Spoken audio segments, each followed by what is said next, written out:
Teguh Sugianto dikenal sebagai salah satu YouTuber gaming Indonesia yang kini memiliki jutaan subscribers. Ia lahir di Kecamatan Tanggul, Kabupaten Jember pada tanggal 14 April 1994. Teguh merupakan anak keempat dari 5 bersaudara. Adik bungsunya yang bernama Evan Sugianto juga berprofesi sebagai YouTuber gaming dengan channel yang bernama Presiden Gaming. Sejak kecil, Teguh memang sangat menyukai game. Game pertamanya adalah PS1, Crash Bandicoot, dan Pac-Man. Teguh mengenyam pendidikan SD dan SMP di Sekolah Katolik MGR Sugiya Pranata Tanggul, lalu melanjutkan SMA di Sekolah Katolik Satya Cendika Jember. Di masa SMA inilah, Teguh harus naik kendaraan antar jemput selama 30 menit karena rumah dan sekolahnya berjarak lumayan jauh. Saat Teguh masih duduk di sekolah dasar, ada cerita yang mungkin tak bisa ia lupakan sampai sekarang. Saat SD, ia jarang sekali masuk sekolah.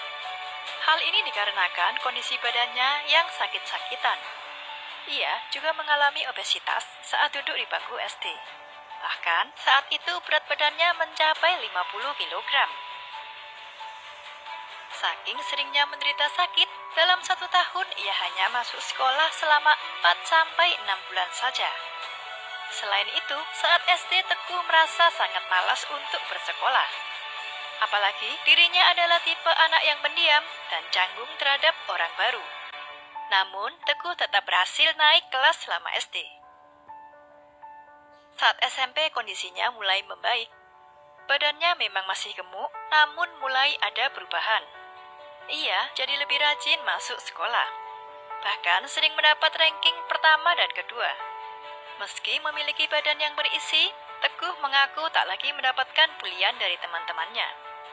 Karena terkenal dengan kepintarannya, sehingga banyak temannya yang meminta bantuan contekan darinya.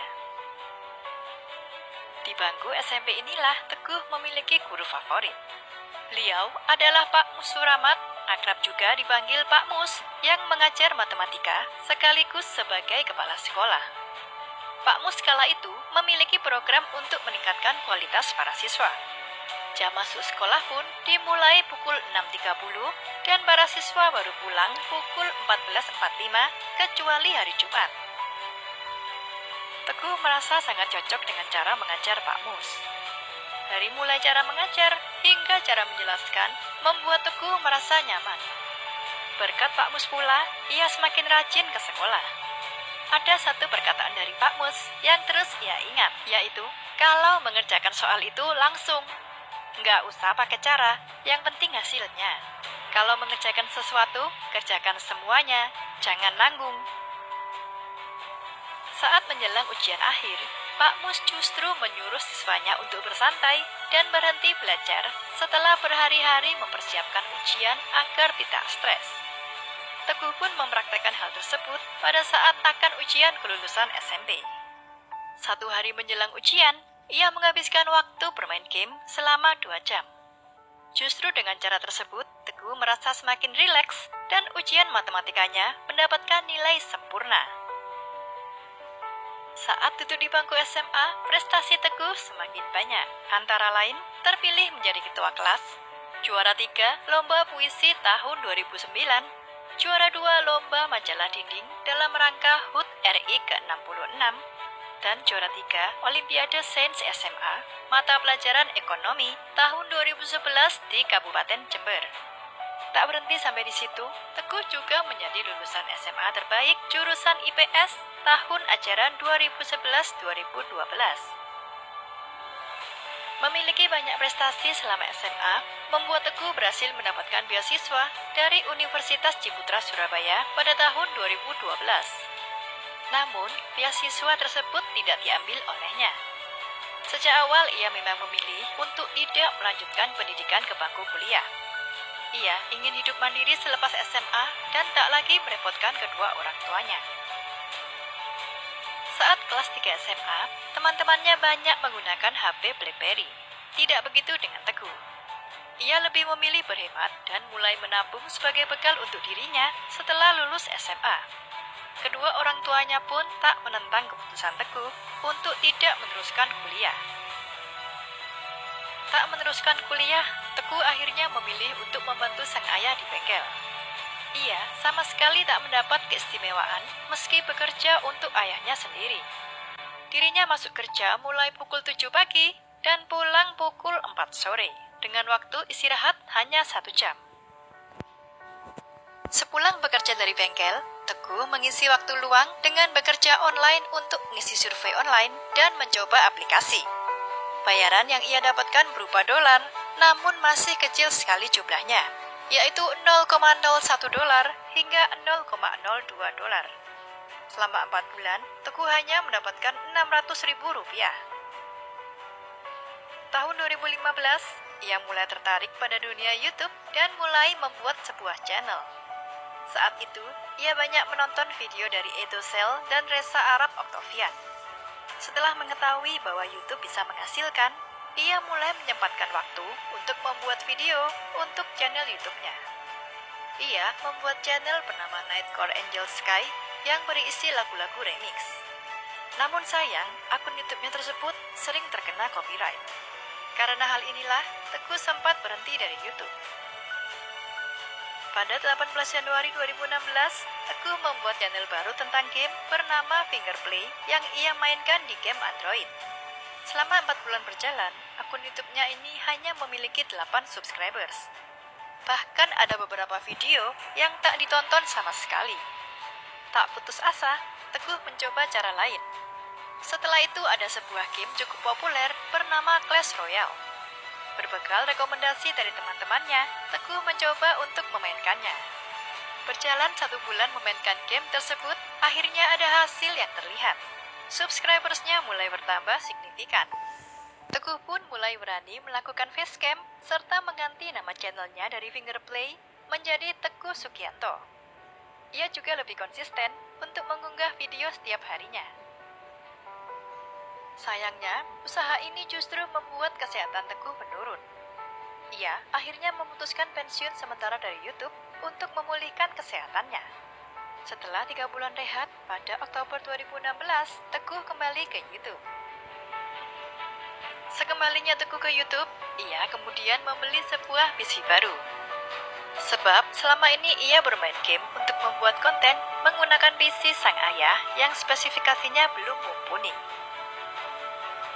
Ia membeli PC baru seharga 8 juta rupiah dengan menggunakan uang tabungannya selama ini, serta meminjam uang kepada adiknya sebesar 3,5 juta rupiah. Ia pun berjanji akan mengembalikannya dalam kurun waktu 4 bulan. Pada bulan November 2016, channel Teguh berhasil mencapai 1.000 subscribers. Namun berjalan 4 bulan setelahnya, tepatnya pada Februari 2017, Teguh belum bisa mengembalikan uang yang ia pinjam dari sang adik. Untungnya sang adik mengerti dan meminta Teguh untuk tak terburu-buru mengembalikan uangnya. Masih di bulan Februari 2017, saat subscribersnya baru mencapai 5.000, banyak penonton channel YouTube-nya yang memintanya memainkan game Minecraft. Ia pun mencoba untuk memainkan game tersebut.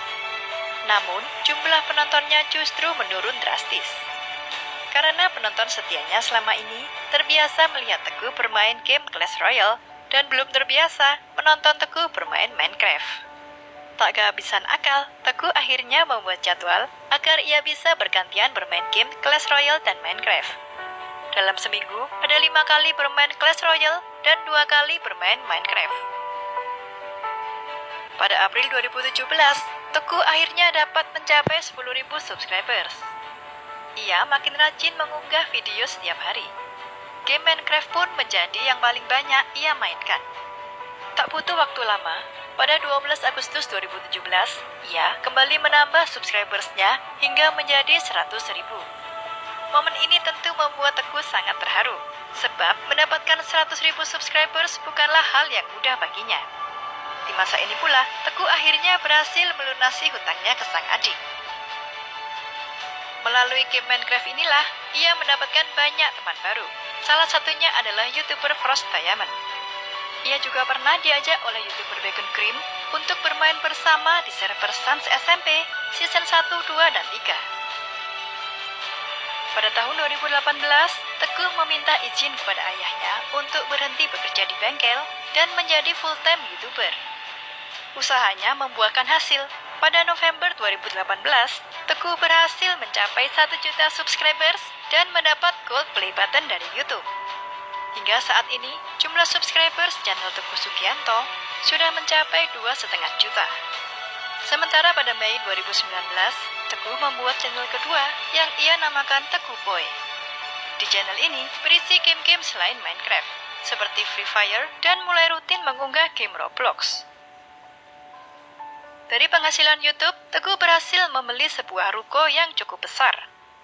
Lokasinya pun strategis karena berada di pinggir jalan raya di kota Jember. Teguh berencana suatu hari nanti ia dapat menjadi wira swasta dan tinggal di rumahnya tersebut. Bagi Teguh, setiap orang yang melakukan apapun harus dengan fokus. Apabila kita melakukan sesuatu dengan fokus, akan berpengaruh pada hasil yang luar biasa. Seperti halnya kata-kata yang sampai saat ini masih menjadi pegangan Teguh. Kalau kamu ingin sukses di bidang apapun, kamu harus fokus. Kata fokus terdengar mudah, tapi membutuhkan banyak pengorbanan. Dan ketika kamu gagal, kamu harus bangkit lagi. Orang hebat bukanlah orang yang tidak pernah gagal, tapi orang yang bisa bangkit dari setiap kegagalannya. Terima kasih sudah menonton video ini hingga akhir. Jangan lupa like, subscribe, dan komen di kolom komentar apabila ada tokoh atau artis yang ingin kalian tonton selanjutnya.